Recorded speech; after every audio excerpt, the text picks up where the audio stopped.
Salut tout le monde et bienvenue dans une toute nouvelle vidéo news, le rendez-vous traditionnel du dimanche matin dans lequel on parle de tout ce qui nous est arrivé de nouveau dans le monde de Transformers depuis une semaine maintenant. On a beaucoup de choses à voir cette semaine et pour le coup sur tous les fronts, donc on ne va pas perdre plus de temps. Globalement voilà, aujourd'hui on va parler de listing de jouets, que ce soit du côté Studio Series, Legacy et surtout de plein de choses concernant Transformers Rise of the Beast.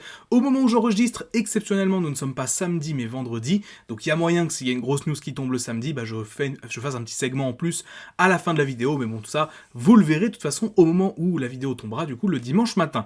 Bref, on peut commencer dès maintenant avec une première info qui est du coup un listing sur des jouets de Transformers Reactivate, et rien que ça, c'est déjà une très bonne nouvelle. C'est vrai que quand j'avais parlé du jeu, alors, sur le jeu en lui-même, on n'a rien de nouveau, c'est-à-dire qu'on sait que c'est toujours en développement, il n'y a pas eu de nouveau trailer, pas vraiment de nouvelles images, à part quelques petits leaks, mais qui sont pas très intéressants en soi, pas plus en tout cas que ceux que je vous avais déjà montrés. Par contre, on a du coup la confirmation qu'il y aura une gamme de jouets liés au jeu, et ça annonce quelque chose de très cool, parce que en l'occurrence, les designs supposés de ce qu'on aura dans le jeu sont extrêmement stylés, les fameux designs un petit peu post-apocalyptiques. Il se trouve que l'on aura bel et bien des figurines en tout cas, et je pense que ce sera des figurines typées un peu à la Studio Series, Legacy, enfin bref, quelque chose d'un petit peu plus complexe au vu des descriptions. Donc il faut savoir que le nom du jeu est écrit ici en tant que Transformers Rise et non plus Reactivate. Il se peut que ce soit un nom prototype entre guillemets du jeu, simplement parce que les jeux des fois changent de nom, etc. Ça arrive, et surtout c'est possible que le nom ait été changé pour ne pas confondre avec Rise of the Beast. Je pense que c'est principalement pour ça qu'on a Reactivate et non pas Rise. Le seul élément intéressant, mais que du coup j'avais déjà un peu théorisé, c'est le fait que tout simplement les antagonistes du jeu seront bel et bien les Quintessons. Donc ce sont bien les Quintessons qui attaquent du coup New York, qui attaquent la Terre globalement, mais voilà, on ne sait pas plus de choses sur ça. Ce que l'on sait par contre, c'est que les deux premiers listings qui arrivent, ce sont Optimus Prime et Soundwave, et ça c'est assez intéressant. On aurait pu penser à Optimus Prime et Megatron, mais non, c'est bien Optimus Prime et Soundwave.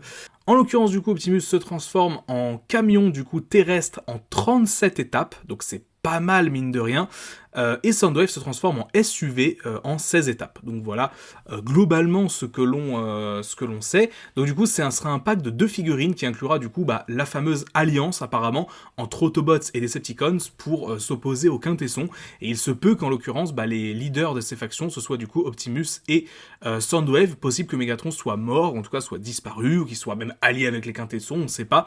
Mais en tout cas, voilà, si ça doit nous donner des infos sur le jeu, c'est bien celle-ci. Donc que c'est les Quintessons qui représentent la plus grande menace, qu'on aura une alliance entre Autobots et Decepticons, et que, c'est la principale info, on aura bel et bien une gamme de figurines en lien avec ce jeu, et c'est une excellente chose. Vous allez voir après dans d'autres news, mais les jeux vidéo ont été finalement à l'honneur cette semaine dans les news, dans les reveals, et ça c'est plutôt très cool. Donc voilà, sachez que Reactivate, peu importe quand est-ce que le jeu tombera, on aura du merchandising autour, on aura des figurines autour, et j'ai très hâte de voir ça, surtout si les designs sont bien ceux que l'on a vu leaker, ce serait un pur bonheur. Autre listing qui est tombé, qui pour le coup est un petit peu moins intéressant, c'est juste un listing de 3 nouvelles figurines qui seraient dans la gamme Generations Retro. Alors est-ce que du coup Retro fait référence à des recolos de la G1 comme c'est ce qui a été fait il y a quelques temps, ou est-ce que c'est simplement des nouvelles colos pour des figurines récentes? En tout cas les figurines en question sont Perceptor, Shrapnel et Optimus Prime version exclusive, alors fan exclusive 2. Alors du coup est-ce que ça veut dire que c'est une nouvelle version exclusive d'Optimus Prime? Est-ce que c'est une version particulière? Honnêtement je sais pas, et je pense pas que c'est la peine de s'étendre là-dessus, parce que voilà, ce sera juste un Optimus exclusif de plus que ceux qui existent déjà, donc bon voilà, on va pas s'étendre plus que ça sur ce point. Petit détour du côté des third party avec les premières images d'un Metroplex format Legends. Alors Legends du coup qui de base est un format très petit, mais le Metroplex fait quand même 45 cm de haut, parce qu'effectivement si on veut des robots à l'échelle plus ou moins au format Legends, faut faire du coup quand même un très gros robot à ce niveau. Donc voilà, c'est des rendus 3D, ça nous vient de la compagnie.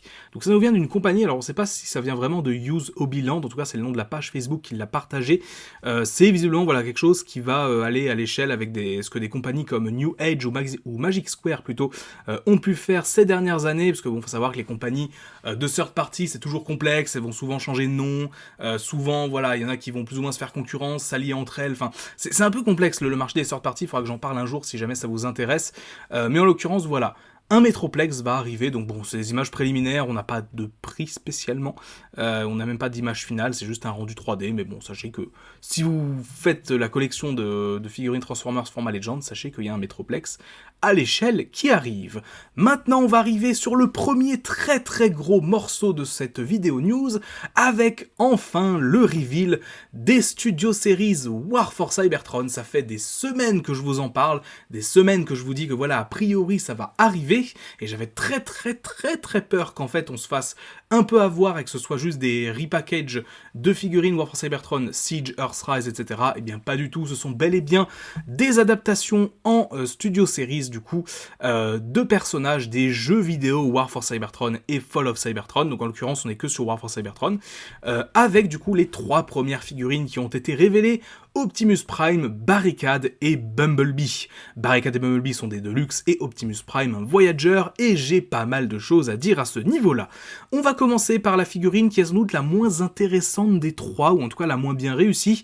Je parle bien sûr, je pense que vous serez tous d'accord, de Bumblebee, qui, même s'il a un mode véhicule plutôt sympathique et surtout plus game accurate que le jouet original qui est sorti en 2010, j'avoue que le mode robot, il a un peu un bide à bière, je suis pas très fan.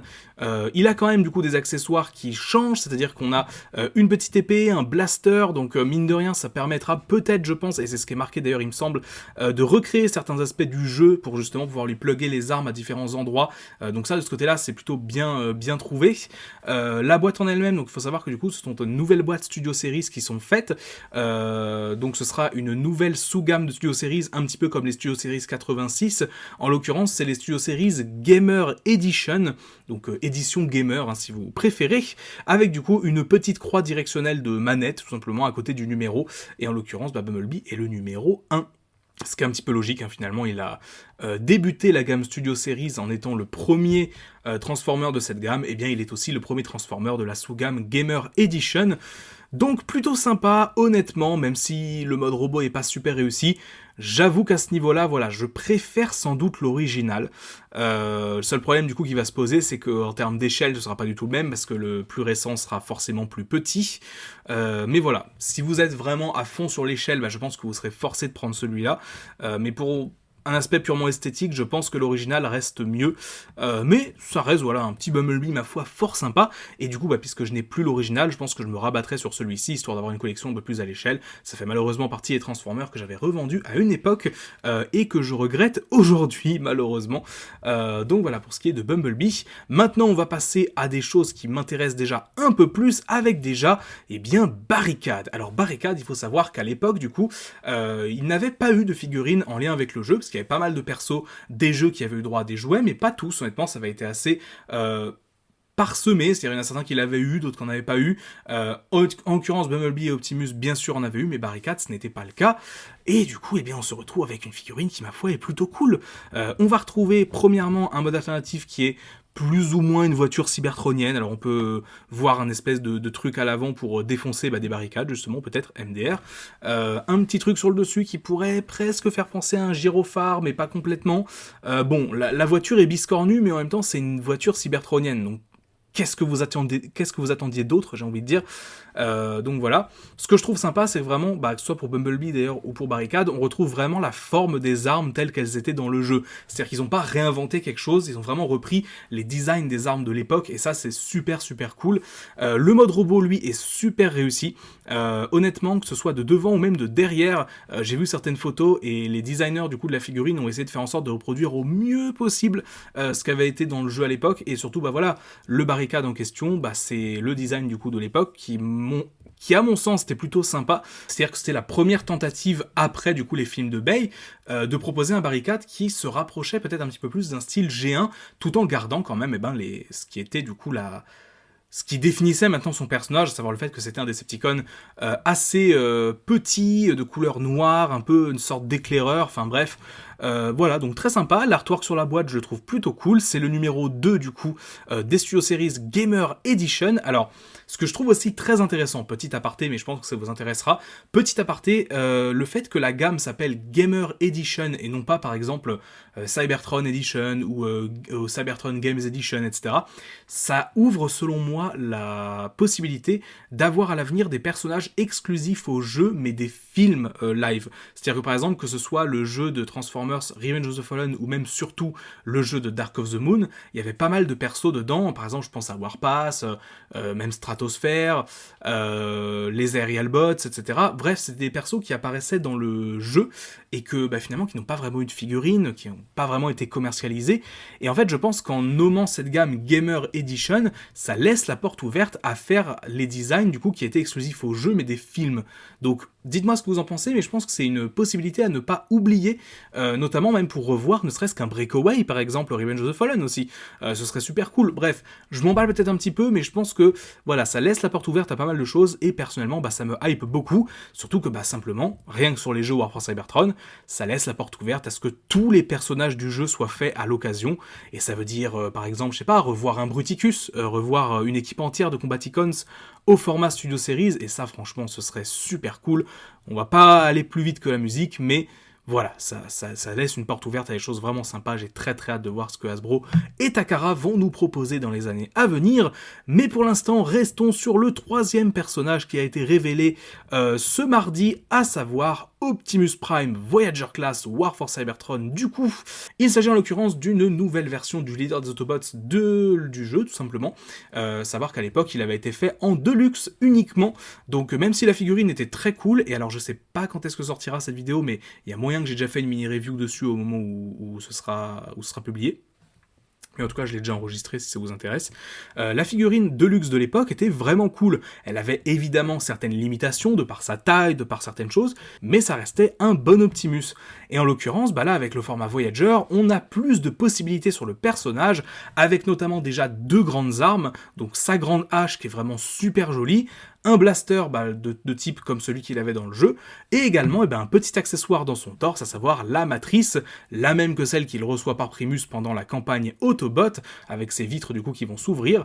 Le mode véhicule est globalement le même que celui qu'on avait eu à l'époque, donc ce fameux camion cybertronien qui est un petit peu biscornu, mais qui est le camion d'Optimus dans le jeu en fait tout simplement, donc il passe quand même plutôt bien. Mon seul regret, c'est le fait que à l'arrière du personnage, je vous retrouverai les photos, à l'arrière du personnage, il n'y a pas ce fameux logo Autobot qui était un peu gravé entre guillemets dans Optimus et qui était un élément de design que je trouvais assez rigolo.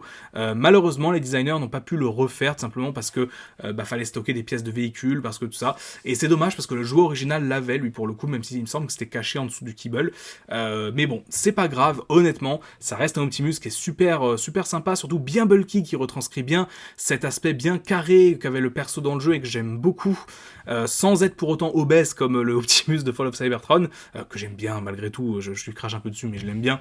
Bref, en l'occurrence, voilà, c'est ma plus grosse hype quand même de ces annonces, d'avoir un Optimus au format un peu plus grand par rapport à l'époque, un petit peu plus bulky, avec plus d'accessoires, j'ai très hâte. N'hésitez pas à me dire du coup en commentaire ce que vous pensez de ces annonces, mais vraiment, j'ai été très hypé quand j'ai vu ça, parce que je ne m'y attendais même pas, je pensais vraiment pas qu'ils allaient annoncer ça dès maintenant, donc faut savoir que voilà, maintenant les figurines sont en précommande dans pas mal de sites, donc si vous souhaitez dès maintenant mettre la main dessus, ou en tout cas précommander pour être sûr de l'avoir, vous pouvez y aller sans souci. Donc voilà, globalement, c'était une très belle annonce, très content à ce niveau. Ça, au-delà des figurines en elles-mêmes qui sont plutôt cool pour, on va dire, 2 d'entre elles, même si Bumblebee, voilà, a quelques limitations, mais reste plutôt cool. Au-delà des limitations des figurines en elles-mêmes, ça ouvre surtout la porte à beaucoup de belles choses pour l'avenir, et je ne peux qu'être hypé par tout ça finalement.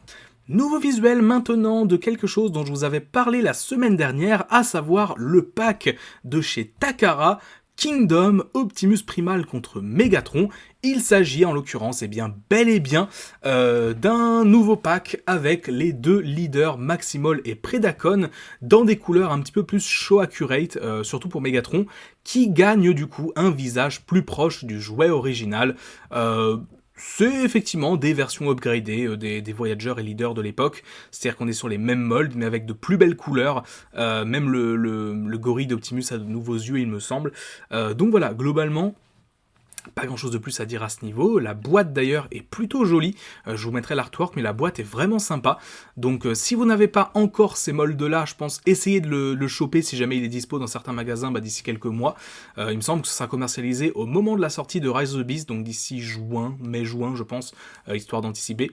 Mais bon, si vous avez déjà les molds originaux, mettons le Optimus Primal de base et le Megatron de base de la gamme Kingdom, je suis pas sûr que ce soit un indispensable, mais ça pourrait vous intéresser pour les remplacer par exemple, parce que définitivement ils sont un petit peu mieux faits. Retour du côté des third parties maintenant, avec un visuel sur un Bulkhead, donc nommé Bulwark, de chez X-Transbot, donc du coup qui nous avait déjà fait pas mal de figurines typées G1, et en l'occurrence ils ont repris un mold de Inferno ou Grapple G1 comme vous préférez, pour nous faire, et alors ça c'est super bizarre, un Bulkhead style G1 avec ce mold là. Alors, le mold en lui-même, je l'ai jamais eu entre les mains, je pourrais pas vraiment dire s'il est bien ou pas, voilà, je suppose qu'il est très bien, parce que c'est du third party, donc c'est quand même de plutôt bonne qualité. Mais maintenant, la grosse tête de Bulkhead sur un corps qui finalement est beaucoup trop petit pour lui, ça fait vraiment bizarre, honnêtement, ça fait très chelou. C'est extrêmement bizarre, très honnêtement. Alors le mode véhicule est super joli, par contre honnêtement, je l'aime beaucoup, c'est un beau changement finalement du mode alternatif qu'avaient Grapple et Inferno dans la G1, pour en faire du coup un design un peu plus militaire, un petit peu à la manière de ce qu'ils ont fait dans Legacy, donc ça de ce côté-là j'aime beaucoup. Mais alors vraiment le robot... il y a un problème de ton, si vous voyez ce que je veux dire, parce que la tête de Bulkhead, c'est littéralement la tête de Bulkhead de Transformers Prime, qu'on a greffé sur un corps de Grapple ou d'Inferno vert, quoi, donc c'est très bizarre, honnêtement, même si le mold doit être très cool, le mode véhicule, vraiment, je le redis, est super joli, et si vraiment j'avais des 1000 et des cents et que je pouvais acheter tous les Transformers que je voulais, je serais capable de le prendre juste pour ce mode camion-là. Mais le mode robot, quoi, enfin je veux dire, il y a un petit problème, quoi. Mais bon, l'idée est quand même rigolote, donc voilà, je voulais vous en parler rien que pour ça. Maintenant, on arrive du côté du gros plat de résistance de cette vidéo, à savoir plein de nouveaux visuels pour Transformers Rise of the Beast. Alors, il n'y a pas de nouveau trailer, il n'y a pas de nouveau teaser, rien du tout, mais beaucoup de choses au niveau de la campagne promotionnelle qui progressent et qui méritent notre attention, à commencer, alors je vais faire ça par ordre chronologique, tout simplement histoire de prendre ça dans le bon ordre, à commencer par un énorme display à l'entrée de certains cinémas pour le film, avec du coup les Autobots et les Maximals, donc en l'occurrence côté Maximals, Optimus Primal, Rhinox, Cheetor et Razor, la base, et côté Autobots, Optimus Prime, Bumblebee, Mirage et Arcee. Donc très intéressant de voir ça, et surtout, je vais parler de ça tout de suite, très intéressant de voir qu'il n'y a pas Wheeljack sur cette affiche. Je pense très sérieusement, et dites-moi si vous souhaitez vraiment que j'en parle éventuellement dans une autre vidéo, parce que j'ai pas envie de m'étendre là-dessus, mais j'ai toutes les raisons de penser qu'ils sont en train de refaire le design du personnage, notamment au niveau de sa tête. Voilà, j'ai pas envie trop de m'étendre là-dessus, parce que ça se base beaucoup sur des éléments théoriques, mais il y a quand même quelque chose qui me laisse penser que c'est ce qui est en train de se passer. Donc dites-moi si vous souhaitez éventuellement une autre petite vidéo bonus pour que je parle de ça. Mais on va donc s'attarder plutôt sur ce qu'on a réellement, à savoir de très jolis visuels des personnages du film. En l'occurrence déjà, Optimus, bon c'est le design de base de ce qu'on voit dans les BA. Pas de grosses surprises à ce niveau. Un petit peu plus coloré, peut-être un rouge et un bleu un petit peu plus pétant, mais rien de spécial en plus à ce niveau. Bumblebee, lui, est vraiment joli, on retrouve vraiment parfaitement ce mix entre la version du coup de son film avec le kibble de Camaro, super cool. Mirage, pareil, c'est le design qu'on a vu, très cool également, je trouve qu'il prend une plutôt belle pose, c'est d'ailleurs le design, pas modernisé, le design un peu plus finalisé, parce qu'on peut remarquer au niveau de ses jambes qu'il a plus de bleu, ce qui était le cas dans la dernière bande-annonce, et qui n'était pas le cas dans la première, donc voilà, à ce niveau on peut le signaler. Et Arcee, même chose, son design a été légèrement retravaillé au niveau du plastron notamment, elle n'a plus les phares de la moto à ce niveau, contrairement au premier visuel du perso, qui est notamment sur la boîte Studio Series, donc voilà, c'est les petits changements qui ont eu lieu au design. Bon, ça change pas fondamentalement ce à quoi les persos ressemblent, mais voilà, faut quand même le souligner. Évidemment, Arcee qui, en l'occurrence, a ses roues aux pieds, non pas les modes de pied de base. Donc bon, ça c'est juste, je pense, pour être à la même hauteur que les autres personnages. Côté Maximals, rien de bien fou à dire. Optimus Primal, c'est le design qu'on connaît. Cheetor, un petit peu plus de poils sur ce visuel-là, j'ai l'impression. Rhinox, bah c'est Rhinox. Et Eraser, même chose. Mais voilà, ça fait un super display, très honnêtement. Il y a un petit QR code à scanner, d'ailleurs, qui, il me semble, renvoie à une application Paramount qui donne simplement des images du film, il me semble, un truc comme ça. Donc rien de foufou. Mais voilà. Et d'ailleurs, j'avais vu une image sur les réseaux sociaux, c'est très drôle, de quelqu'un qui a emporté le Optimus Primal chez lui. Parce que, bah voilà, faut savoir que dans la plupart des cinémas, ce genre de trucs, parfois, on peut les récupérer, ou en tout cas les acheter. Je sais pas trop, mais en tout cas, il y a toujours moyen de les récupérer à un moment. Donc voilà, si ça peut vous donner des idées pour l'été prochain, voilà, c'est gratuit, c'est donné par la maison. Mais voilà, en l'occurrence, ouais, ça a l'air d'être des bouts de carton, en fait, les uns à côté des autres. C'est pas un seul gros bloc. Donc, ce qui expliquerait que les gens puissent en emporter certains individuellement chez eux. Maintenant, on va passer à un autre élément promotionnel que je trouve super sympa, à savoir eh bien, la présentation, l'installation d'un Optimus Prime et d'un Optimus Primal taille réelle dans les villes de certains pays, à commencer du coup par les États-Unis et la ville d'Austin au Texas, à l'occasion d'un événement avec Porsche qui a du coup eu lieu au moment où je vous parle, là il y a quelques minutes. Alors c'était un événement où il n'y avait pas grand chose d'intéressant, c'était juste voilà, Steven Caple, Lorenzo Di Bonaventura, du coup, le producteur, ainsi que les acteurs du film qui étaient là pour parler globalement de Rise of the Beast. Il n'y avait pas eu de nouveau trailer, il n'y a pas eu de nouvelles images, rien de foufou, mais voilà, donc ça a eu lieu. Mais du coup, en marge de cet événement, eh bien, on a eu l'exposition de ces deux statues qui sont super sympas. Très honnêtement, ça fait très longtemps qu'on n'avait pas eu ce genre d'event finalement en rapport avec un film Transformer. Vraiment l'exposition de grandes statues des films comme ça devant un événement, franchement je trouve ça super cool. Du coup, malheureusement pour nous Européens, on n'aura pas la chance de voir ces statues exposées de par chez nous, puisqu'elles seront exposées exclusivement entre maintenant et juin, et dans diverses villes à travers le monde. Donc il faut savoir qu'elles seront, il me semble, dans 5-6 destinations aux États-Unis, au Brésil et en Asie, il me semble que c'est à Singapour et au Japon. Donc rien pour l'Europe. Alors peut-être qu'on aura quelque chose d'alternatif, parce que il y a quand même une fanbase à aller chercher de ce côté-là. Mais voilà, il faut savoir que ces statues ne passeront pas par l'Europe, malheureusement. Donc un petit peu dommage, parce que j'aurais vraiment aimé, honnêtement, si ça avait été en France, j'aurais vraiment aimé aller les voir si c'était possible. Mais malheureusement, ça ne sera pas le cas. Et on termine par le plus lourd, le plus sympa, à savoir 3 posters officiels pour le film Transformers Rise of the Beast, Optimus Prime, Optimus Primal et Mirage, avec des designs super bien polissés pour le coup, super bien finis. Donc c'est des gros plans, honnêtement, en termes de posters. C'est pas le genre de poster qu'on avait spécialement eu jusqu'à maintenant pour les films Transformers, mais je les trouve super cool. Alors en l'occurrence, Optimus est sur un fond de New York, Mirage aussi, il me semble, enfin plutôt sur le fond avec du coup l'espèce de pont, en fait l'endroit où il se transforme dans le trailer, et évidemment Primal à la jungle en fond. Que dire, si ce n'est que ce sont des posters vraiment très réussis, j'aime beaucoup ce que ça renvoie, et surtout là en l'occurrence, j'ai la sensation que la CGI sur chaque perso est vraiment finie à 100%. Et là, ça rend super bien. Honnêtement, c'est très joli, enfin je sais pas quoi dire de plus, honnêtement, c'est juste des gros plans sur les personnages, je vais pas revenir sur leur design, je vais pas revenir sur tout ça, mais sur l'aspect CGI purement, je trouve que c'est super joli pour le coup. C'est des posters ultra basiques, j'espère qu'ils pourront sortir en format poster de base, en fait simplement à acheter, sinon au pire c'est toujours possible de l'imprimer, de l'afficher chez soi, mais ce serait dommage voilà, qu'il n'y ait pas une vraie commercialisation, parce que d'un point de vue esthétique, je les trouve super jolis, même si très basiques, mais très réussis quand même, je trouve. Donc voilà ce qui, en ce qui concerne Transformers Rise of the Beast. N'hésitez pas à me dire ce que vous pensez de ces posters. Personnellement, je les trouve super jolis, comme je vous ai dit. Donc n'hésitez pas à me dire ce que vous en pensez. Et avec cette info, eh bien on termine enfin la vidéo news de cette semaine. Finalement, elle n'aura pas été si longue que ça, vu le nombre de sujets qu'on a eu à traiter.